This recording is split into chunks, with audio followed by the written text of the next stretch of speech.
10 hectares de panneaux pour un total de 23 hectares. Le parc photovoltaïque dans le Haut-Pays de Grasse est loin de faire l'unanimité. Une nouvelle enquête publique est en cours à Val-de-Roure suite au recours porté par l'APCV, l'association de protection du cadre de vie.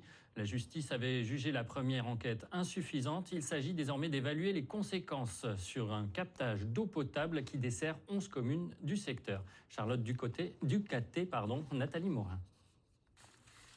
C'est sur ce terrain de 40 hectares que pourrait bientôt voir le jour une centrale photovoltaïque en lieu et place de la forêt.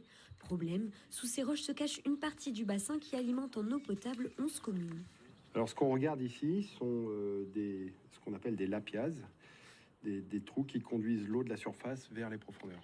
En cas d'installation des panneaux solaires, ce chemin d'infiltration naturelle serait donc menacé selon ces scientifiques missionnés par l'association opposée au projet.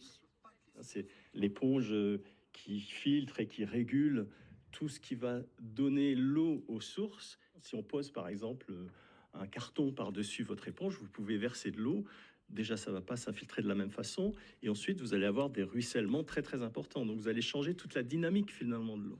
Le périmètre de protection autour du bassin d'alimentation de la source des Buisses ne serait donc pas respecté, ce qui n'avait pas été pris en compte lors de la première enquête publique. Si on modifie cette recharge, potentiellement on modifie le débit à la source, on augmente peut-être les débits de crue, on diminue les débits d'étiage pendant l'été. L'été, on a vraiment besoin d'eau. Les années précédentes, il n'y a plus d'eau. Et puis, on peut aussi modifier la qualité.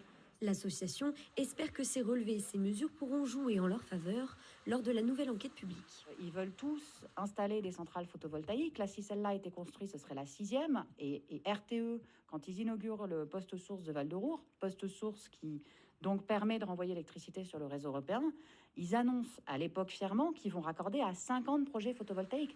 L'enquête se terminera le 3 juillet. Ce sera ensuite au juge du tribunal administratif de Nice de donner le feu vert ou non au démarrage du chantier.